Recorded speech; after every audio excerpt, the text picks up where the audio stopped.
Good morning everyone, and welcome to today's worked exam answer video.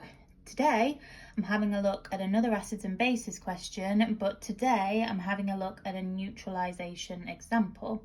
So in this question we are looking at sodium hydroxide solution being added to some hydrochloric acid, and we have to calculate the pH of the final solution, and then we're given a value for Kw. Now with these questions, just like with other acids and bases questions, there is a method that we can follow, and the first part of this method is going to be to write a balanced chemical equation. The second thing is going to be to work out the initial moles of the acid and alkali to determine which moles are in excess. Now, why am I saying this before we've actually got started? Because that piece of information there, the fact that we have been given a value for Kw at 25 degrees, tells us that the alkali should be the solution that is in excess. Because if the hydrochloric acid was in excess, we would not be needing Kw to find out the pH. Whereas if the sodium hydroxide is in excess, we will need Kw to be able to convert between the OH- concentration and the H+ concentration to get pH. So that's definitely something to look out for, because if there's no Kw, acid should be in excess. If there is a Kw, the alkali should be in excess. So it's just a nice little way of checking that we've done that part of the calculation correctly, which in this case, because as we'll see, the ratio of the sodium hydroxide to the hydrochloric acid is 1:1, working out the excess is a little bit more straightforward. But if you had an example where the ratio was 2:1 between the acid and the alkali, then figuring out the excess becomes a bit trickier. So that's a really nice way of knowing, using the presence of a Kw value, of knowing whether they're, what should be in excess, essentially. So first step, write a balanced chemical equation. That's how we know the reacting ratio between the acid and the alkali. So in this case, I know that it's a 1:1 ratio because I've written out this equation a number of times in my life, and I'm sure lots of you will know that this is going to be a 1:1 ratio as well. But it's still good to do, and it's good to get into the habit of doing it, because some of the multiple choice questions will ask about neutralisation and quantities of an acid that might be needed to neutralise a particular quantity of an alkali, and without a balanced chemical equation you're possibly going to get that wrong. So there's my balanced chemical equation. So acid and alkali makes a salt plus water, already balanced. Now the next thing we're going to need to do is work out the initial moles of the acid and alkali that we have, which we're going to be able to do using the concentrations and the volumes. Then we're going to look at the reacting moles,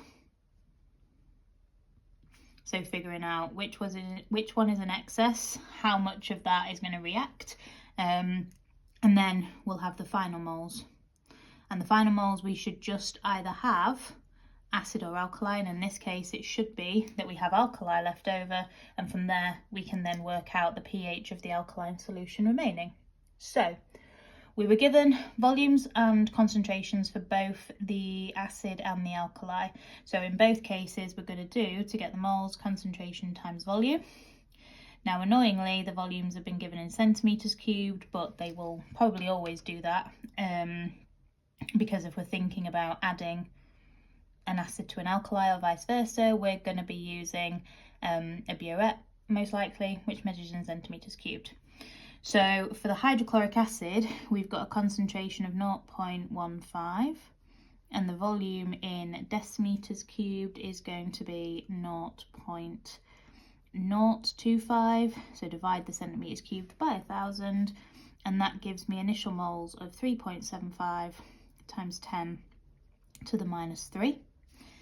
For the alkali, again, concentration times volume. Concentration this time is 0.2, and again, volume, centimetres cubed divided by 1,000, 0.03625. And then when I multiply those together to get the moles, I get 7.25 times 10 to the minus 3.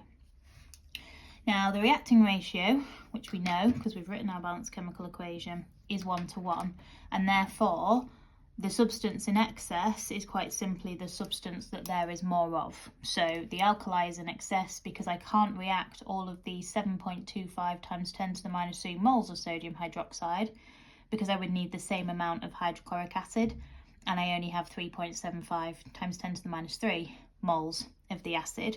So all of this acid will be reacted away, and we have more than enough alkali to do that. So we want to know how much extra alkali we added that we essentially didn't need to get to neutralisation. So all of the hydrochloric acid will be lost, leaving us with no final moles.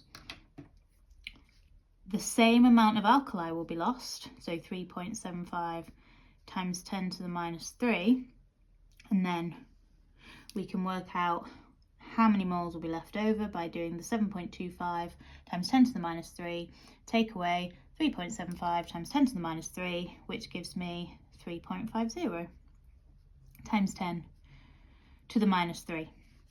Now that is the moles of alkali that we have. And from this point, we are now going to work out the pH of the solution that remains that contains that many moles of sodium hydroxide. Now, when we're thinking about pH calculations, we're always thinking about concentrations. So the first thing I'm going to need to do is get the new concentration of sodium hydroxide. And the concentration is going to change because we are thinking about now the solution that has a new total volume. So we need to divide the moles of sodium hydroxide that are left by the new total volume. So we're going to add together the 0.025 for the 25 centimetres cubed converted to decimeters cubed, and we're going to add that to 0.03625 for the volume of sodium hydroxide we added, and take the moles, divide it by the new total volume to get the new sodium hydroxide concentration, which I'm going to give to three significant figures here, which is 0.0571 moles per decimeter cubed. Now, anytime we're thinking about strong acids, strong alkalis, we know that the strong alkali or the strong acid is going to fully dissociate into its ions. So at this point, I like to write a little dissociation equation, which for sodium hydroxide would give us this. And why do I do that? Because again, if we've got the concentration of the alkali, we can use the ratio from this equation to say, I now know the concentration of the OH minus ions, because in this case it's a 1:1 ratio, or for a dibasic alkali, you would see the ratio as 1:2. So equations, you might have noticed, are a key factor for this particular topic. So if I know that the new sodium hydroxide concentration is that, I also know that the concentration of my OH minus ions is the same.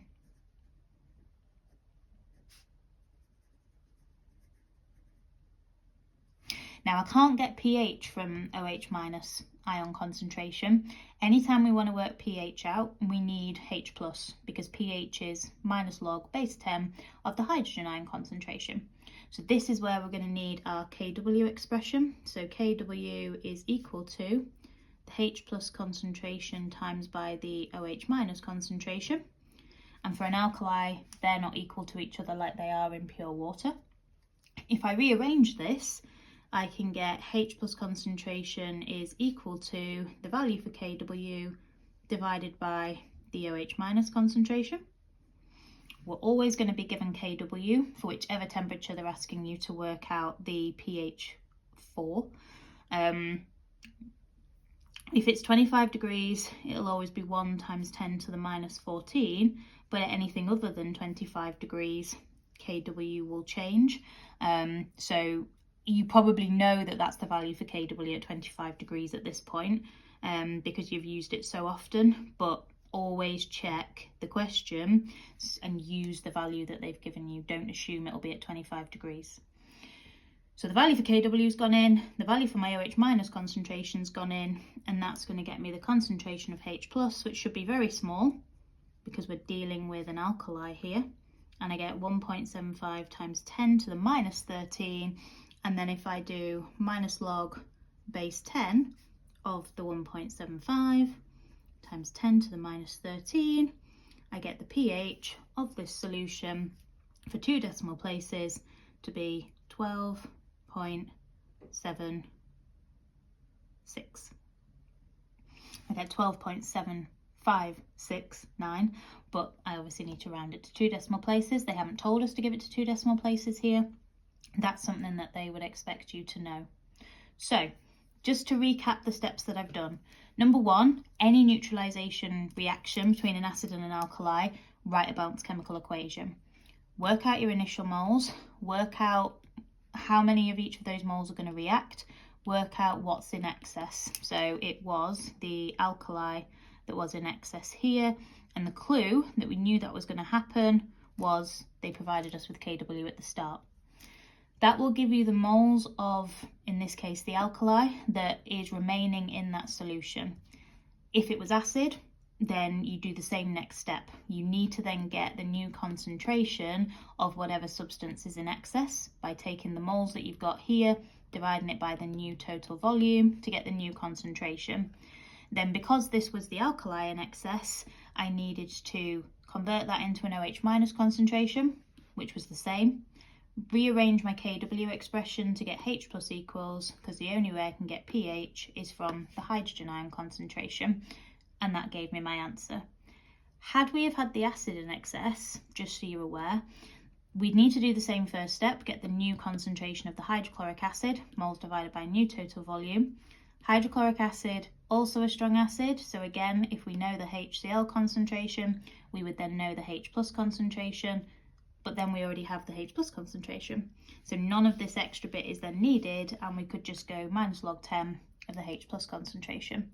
You won't get as many marks if the acid is in excess, because you don't have to do this bit here, converting your OH minus concentration to your H plus concentration. So if you're comfortable with that, you want the alkali to be in excess because you're going to get more marks. But hopefully the way that I've set that out is useful and you feel like you can replicate that yourself with other examples. If you find other examples and you're struggling, as always, please let me know. Send me the question and I can go through that specific question. Either let me know which paper it's from or send me an image to missgtutoringandresources@outlook.com, and I'd be more than happy to go through that example as well. Any other comments, as always, please leave them in the comment section in the video, or again, you can email me.